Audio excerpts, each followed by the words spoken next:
All right, we're back, or I'm back. Hopefully, you guys are back. If you're not back correctly, this is part 2 of Mikey's go-kart. Check out Mikey's mini bike as well, and I'll also have to drop some links in the description when I get everything done and out. Right, all that stuff will be in the description at some point, and hopefully, I'll have like a folder, like a playlist where all this stuff flies, and I can have things coming in from different sides and to prompt you to cards and whatever.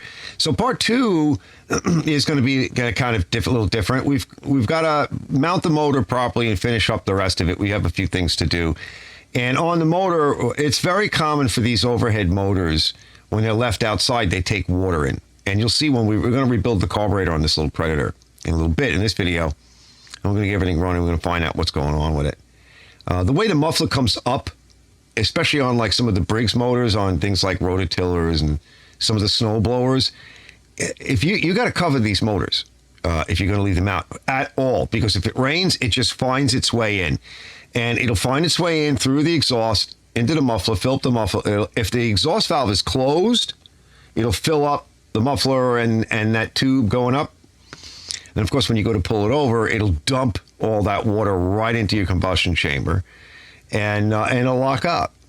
Now, if the intake valve is open, by the way, even with it closed, it can rot the back of the valve and cause issues with sealing of the exhaust valve, and you can have motor running issues. Might even ruin the motor. And of course, if that valve is open and it's been running in, my feeling is that if you have an overhead valve and you have a kind of a muffler configuration like this, throw a garbage bag over it, throw something over it. But on top of the carburetor, you're going to see that there's a little vent, which is similar to some of the Subaru engines, what have you, and that little vent is going to pull water into the carburetor. And into the carburetor, which where it could rot or screw it up. And you'll see this is such a little Predator motor that when we go to do the carb rebuild on it, the slightest little thing that gets in there, you're not going to be happy. The motor's not going to be happy. It's not going to run right. So we'll get through all of that, get this thing done, and get it out of here. And we'll play around a little bit. We'll drive around a little bit and fool around a little bit. And then it's his. Stay tuned. Well, here's a winning design. So you cannot get the plug socket in with the muffler in the way. And then he's got this motor pinned up over here against this bar. So good luck even trying to take out or loosen up, because this is on studs. So it has to, oh jeez. You got to get the plug out. It won't pull over. It's either seized or it's waterlogged or I don't know. Ah, jeez. See the little crunchies in there? It's not much. But in here, let me turn the little light on. I don't see anything in there. It looks like the piston's up at the top. Let's find out what else is going on, because it's been outside. But now that the plug is out, I'm going to start lubricating. And maybe I can blow that out with some compressed air. Hold on. I went to blow and all kind of water came out. Watch. See, it's hydrolocking. Oh, yeah, that's a lot.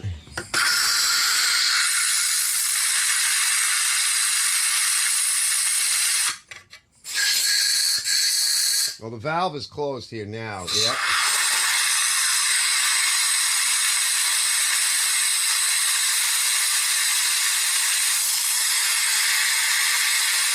That's a lower pressure air. All right, it's full of oil too, which is good. All right, I'm making a mess. I should just bring this outside. I might want to just bring this outside real quick and blow it with some high pressure air. There's definitely oil in there. So, yeah. How am I going to shut the camera off? So that's the problem we're in. If we turn it over, it'll come out too on its own now. We should be able to turn it over. Okay? See it puking? But look, did you see that? Splurp? Yeah, she's splurping out. So she's okay. There's oil in it. All right, Tom, to continue, I had to get the motor mounted and chain back on, because now we need some precise dimensions and just kind of fix it in finally. Now, this is really a piece of crap. He doesn't know about this stuff, but you can see the wear here, which of course affects the chain and the brake. And the chain was jammed up, so I got it lubricated to a large degree with some chain lube. And you can see it's dumping out over here because it's also dry. It's a mess.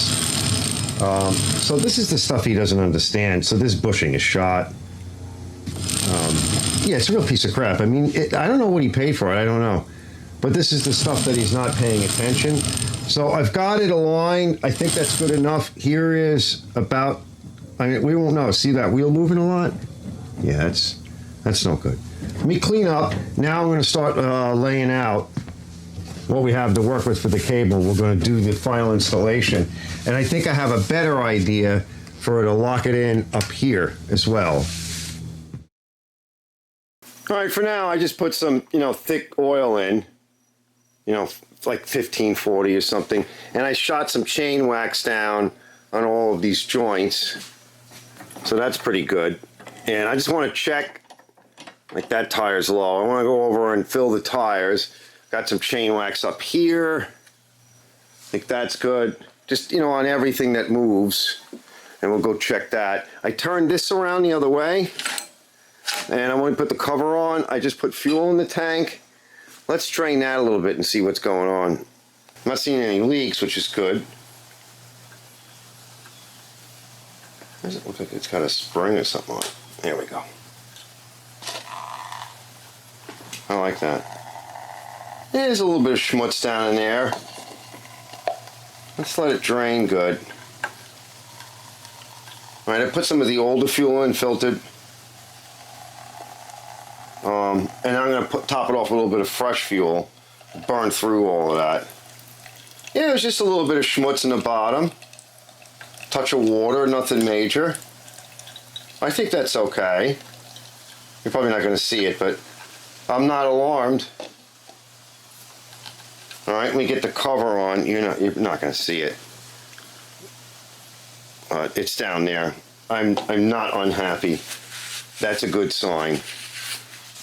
So I wanted to check the oil, get it on a level surface, because we know a lot of it went into the combustion chamber. But I can see down in there, and it is milky. So water did get in. I can't get it off a lot of these bolts. They're so tight.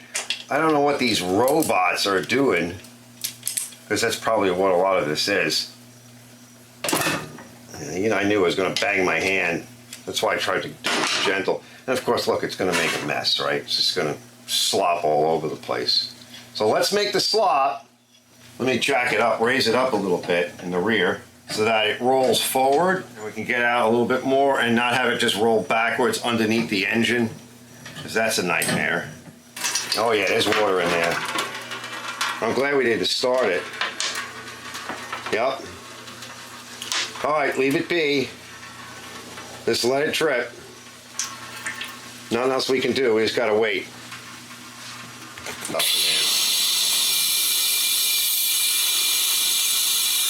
Well, it's not too bad. That could be rust.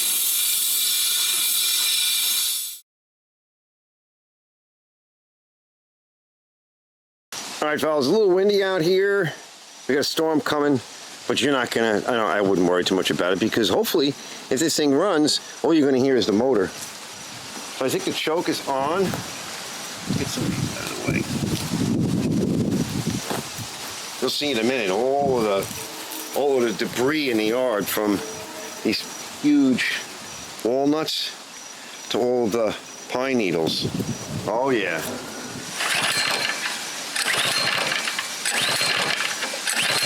I'm not getting anything. Doesn't feel like there's much compression. Stuck valve, maybe?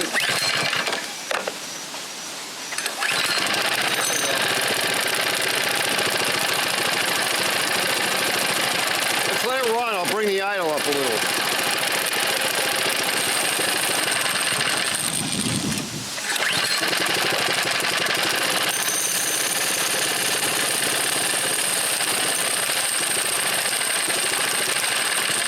I'm not getting anything. I think the carb is jammed up. I think that carb is jammed. She wants to idle, but my guess is we got crap in the carb. It sat too long. And also, this carb has got an open jet here.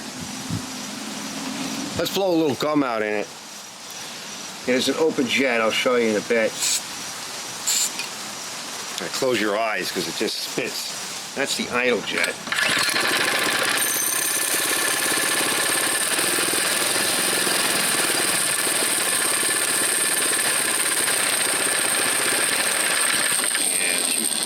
We gotta get that carb open. All right, just a quick look. So we're gonna pull this off.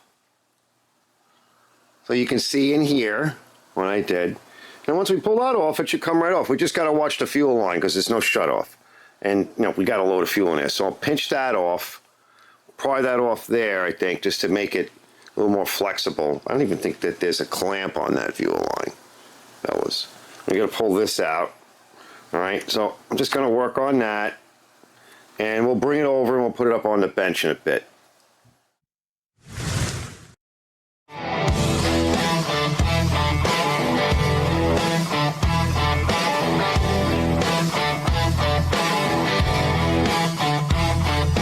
Boots kick dust off the county line. Engine growling like a mountain lion.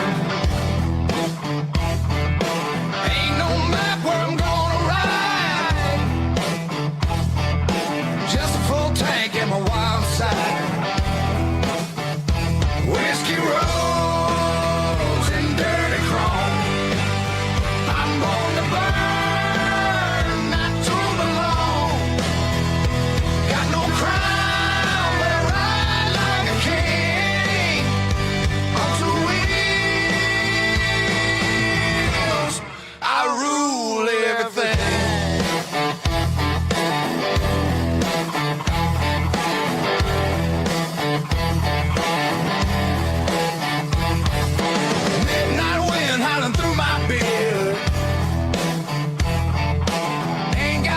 Just second gear.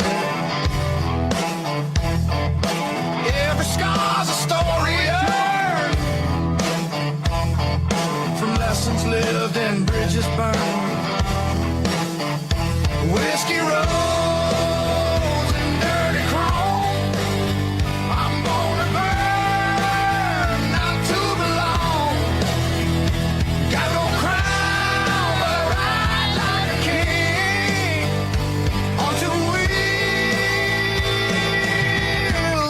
I rule everything.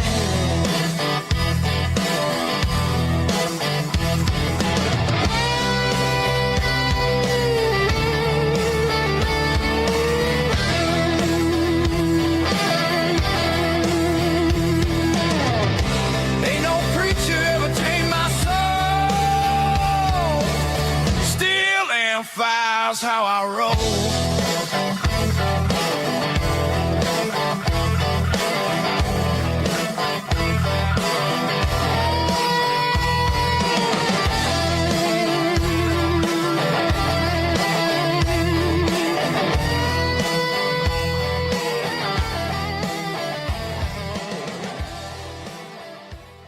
Well, let's take a look inside. Now, I'm really hoping that there's some junk in here, because if there isn't, then it could mean that there's something else going on, which would be valves, because remember, we got water in.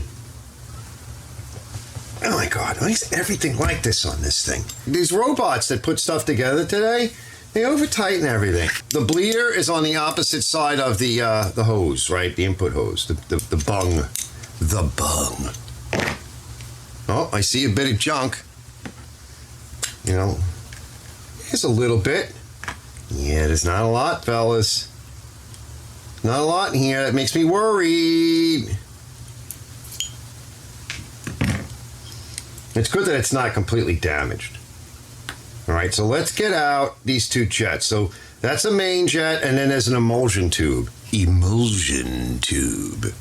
What's everybody say? So that's like the end on your sprayer bottle, right? When you go to spray and how it atomizes, it makes little droplets come out.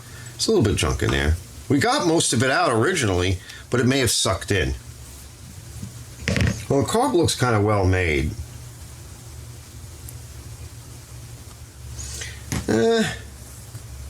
It's not really bad. Hold on. Here's a little glass. We'll throw a little gum out in that. Let it soak for a little bit. It may not go, which is not good. Nope. So some of these are pressed in. That's a problem. That's a serious problem. What's underneath this? A baffle of some kind? This motor might be dead. Like, it might be dead, right? It could have damaged the valve. I can't even get that off.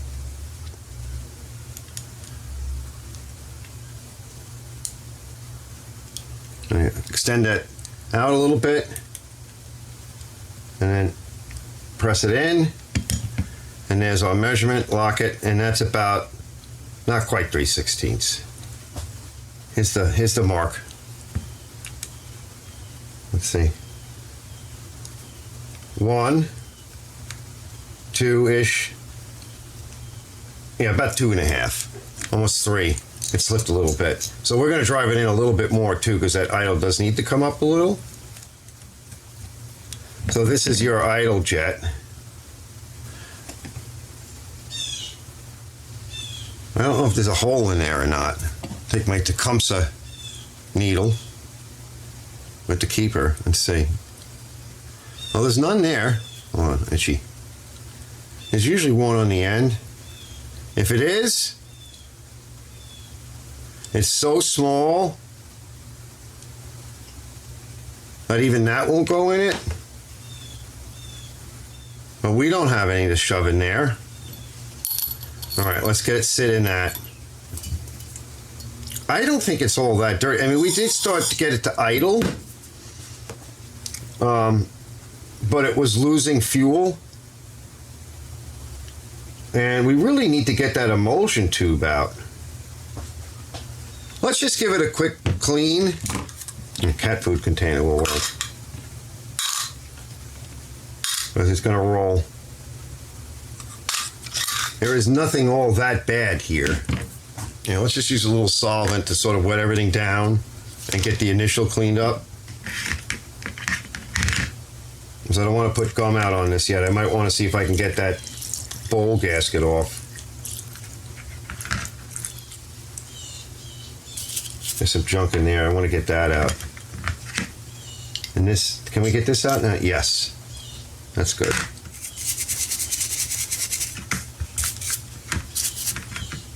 And there's some spider web or something in there. Yeah, sometimes these are pressed in there. You can't get that out. That's not going to go. If it doesn't just pop out, it's not going. All right, let's give it a quick blow.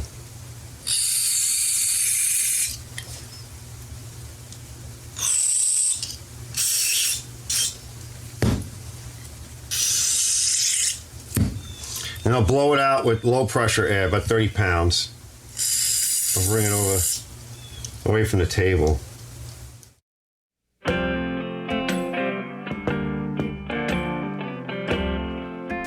Everything cleaned up. This looks really good. Oh, this looks really good. But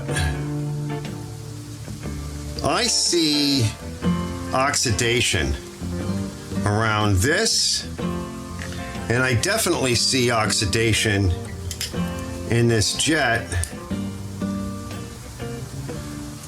So what I'm going to do with that is, I used this before, Super Clean All Wheel Cleaner. I also have another acid that I like to use, and it cleans up rims and stuff. So we're going to use some of this. I see oxidation in there. We're going to let that do its thing.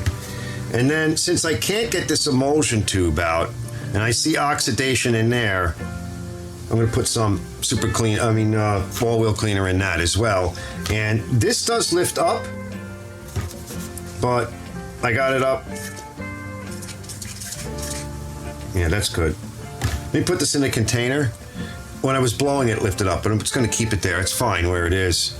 You can put this in a container, just so it doesn't keep dripping all over everything. And I'm going to go and do something else, and I'll come back in a little bit. I'll straighten up in here too. All right, fellas, I got everything washed. I washed it off, and then I actually went and hit it with some gasoline, or you can use alcohol, just to make sure that there wasn't any water on it. Yeah, this came off, so that's not a problem. I took that off mostly with the blow, a low pressure air. Let's put that back so that it doesn't freak out on us, because you really want to keep chemicals off of it. You could get the transmission sauce that I like to use on there. So that looks a little bit better.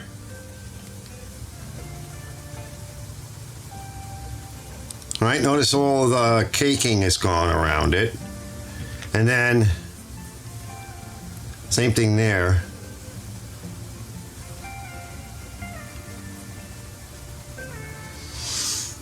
Now that's not the most aggressive acid that I have. Is there anything I can stick in this? I think the smallest one I have does not go in. Now, I am a little concerned because I don't see much wrong with this, although the orifices on this, all of them, are so small. Like that barely goes in. Really doesn't. They're so small that, you know, it could have been anything. I mean, this is a tiny engine, and it's a lot smaller. Uh-oh. Getting it stuck in there. It's a lot smaller than what I usually work with. This is like not much bigger than like a 2-stroke or even a small 4-stroke weed trimmer or something like that, or a rototiller or something. So that's why. And it's in there where I'm most concerned. Let's put this back.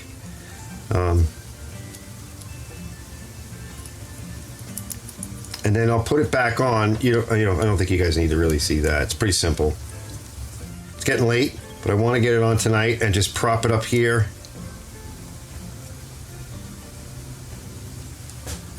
So it's about parallel. Usually it should be about parallel. All right, when it's closed, let's just see. Yeah, I just tried blowing into it. Listen, nothing, and then listen.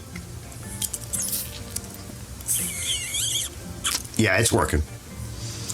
All right, so that's working, which it should be because there's nothing wrong with it. But when it came in that exhaust valve, and that exhaust valve might be damaged, we might have to take the head off. He's going to be very upset. But I can't. What am I going to tell him? Nothing out here gets covered. Right? Very few things. Mike brought over his big tractor, and with a big cover that he made. So that's different.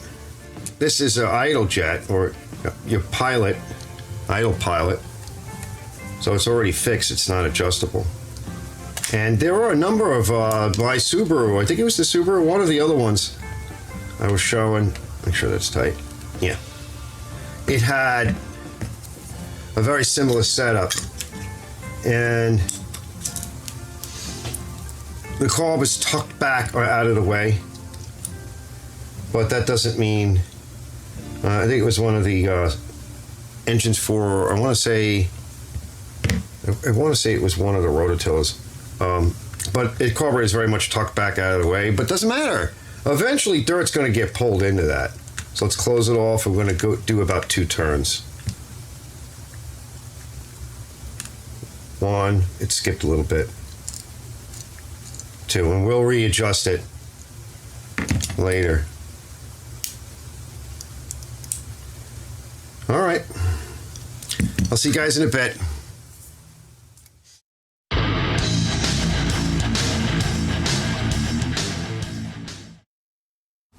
Now, with this one stud out, right, I can slide on this stud. I'll put a little bit of sauce on that. Make it easier to go in. So I can slide in the Z-bend on the throttle cable. It's just kind of pulling against here, the spring that we put on. And now we'll see if we can get this guy in. This one doesn't like going in. There's something kind of in its way.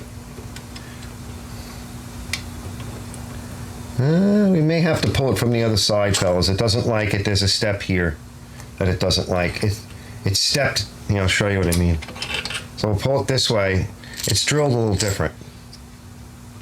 So it's having a little bit of a problem there. It's definitely drilled a little bit different on this one. So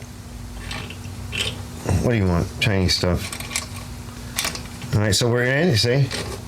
Now we're gonna turn it, kind of hold everything in place, and try to, I wish I could pull it in a little bit more. Yeah, I got a little bit out of it. There we go. Got it in.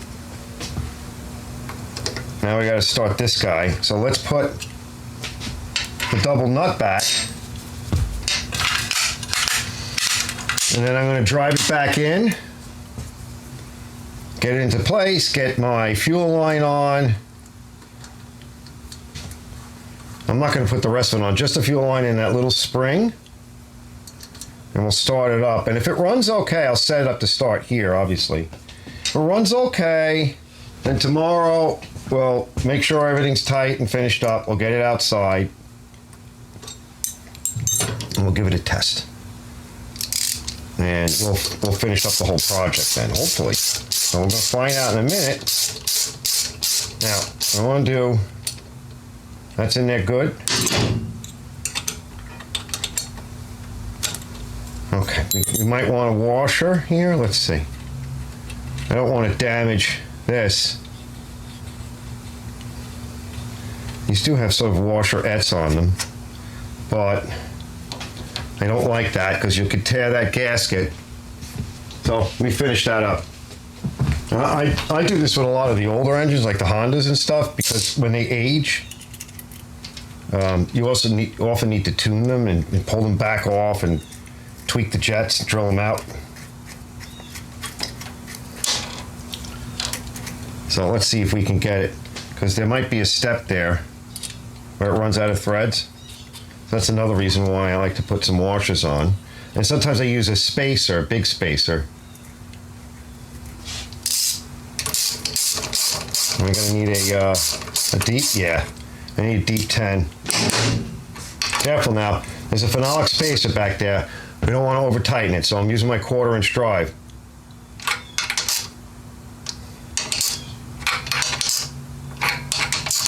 That's it. A little bit of my sauce on there to help assemble it. Not going to put that clamp on yet. Now let's make sure she doesn't leak. Give it a minute.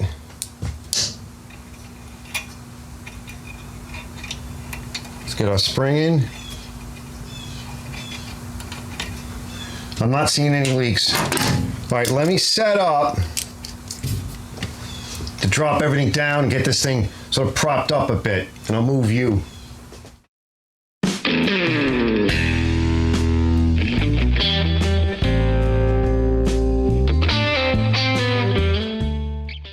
It's not leaking, so let's get some choke on it. It's on.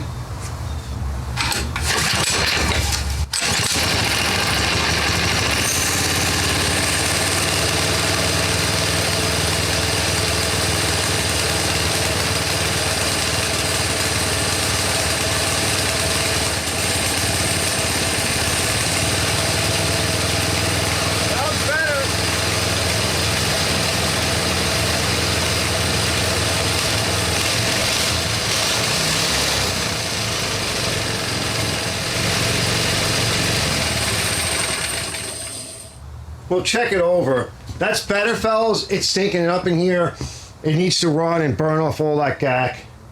We'll do that tomorrow, but this is definitely, it's responding. I had to turn the idle down a little bit now, so that idle is definitely working. I just sent a quickie video pic over to Mikey, and we'll drag out tomorrow. Sun's going down. It's just going to be nothing but glare. I'm getting tired. Let me bring this thing back up. And I'll finish it up, put a few things on, get it ready for tomorrow, tonight. And then as soon as I get going tomorrow, we'll roll it out and we'll have some fun.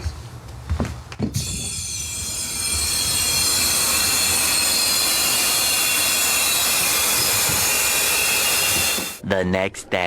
All right, let's just get it started. Warm it up a little bit.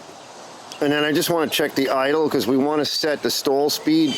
The idle RPM has to be just below the stall speed of the clutch. So let's warm it up. Let's run, let's start. On.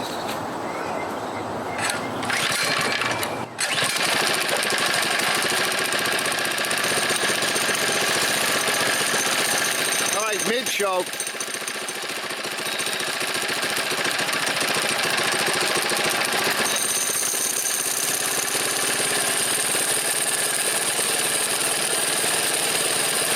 All right, choke off. Let's let it warm up. Let's see if we can stop that wheel.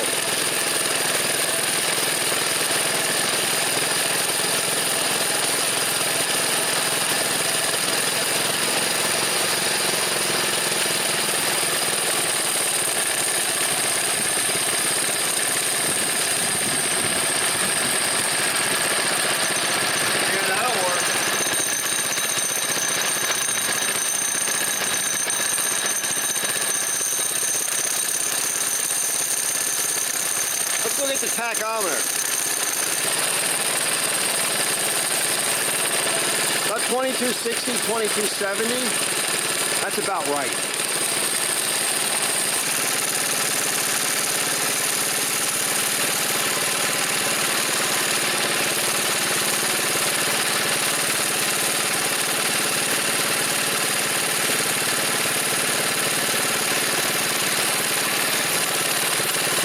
A touch too high, but let's see. If it warms up, it might be more.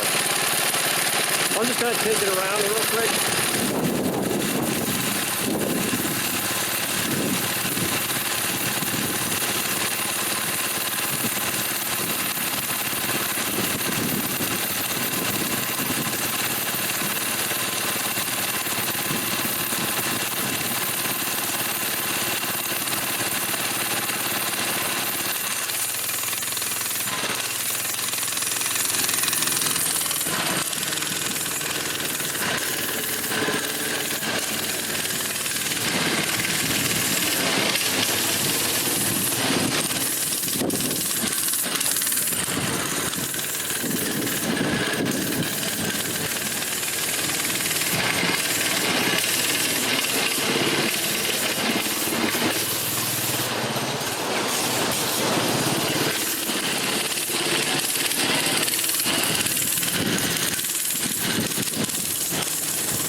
It works. I can't get in and out of it, especially with an old and a bad back and hip issues. So it works. There's very little part throttle. And with all these walnuts here, it's insane. But it's working. It's working fine. Let's take a closer look. Let me move it out. It's working good. It definitely is. It gets good traction once, you know, there's a small motor. But I'll tell you, because it's so lightweight, it goes fast. I guess the gearing is such. I mean, it goes, once you get going, it's scary fast. I can't get my foot on the brake. That's not possible. I can barely get it on the throttle. But that's working good. And the brake does work. So I'm going to let Mikey know. And he can come get it. All right, I've had enough. Have you guys had enough? I know I've had enough. Mikey's got it back. He's very happy. We kind of started up and fooled around a little bit with it, but you know, I tried driving it out there with all those gigantic golf balls and tennis balls. What a nightmare! It's kind of fun, but no, I'm not taking it out. He said, "You take it out on the street?" No, I'm not doing that. I'm not interested in doing that. But anyway, it's his. He'll have to deal with whatever comes with it. He hasn't mentioned anything about it. He's like, he wanted to sell it before the weather got really cold. Well, it's already snowed twice, and that was a couple of months ago. So I got it out of here sort of late, late in the season. And surprisingly enough, that little Predator motor actually does get that thing going. Like once you can't like hole shots or anything, but once you get that little guy going, it feels like it's going really fast because you're only like a couple inches off the ground. I would have put a 5.5 horsepower Tecumseh or Briggs motor on it or something like that, or a bigger Predator, but that's what he wanted. Low budget is good. Get out there, do something cool. Maybe try to do it on a low budget. This way, you know, you don't spend a lot of money, and if stuff doesn't work out so good, you got a little bit of extra in there. You know, because you're not spending a whole bit of money. So if you have to spend a lot more time, at least you're not worried about the money. I'll see you guys on the next episode or whatever episode. Check out all my other videos. And have a happy new year. If you guys see this, well, you'll probably be seeing it next year.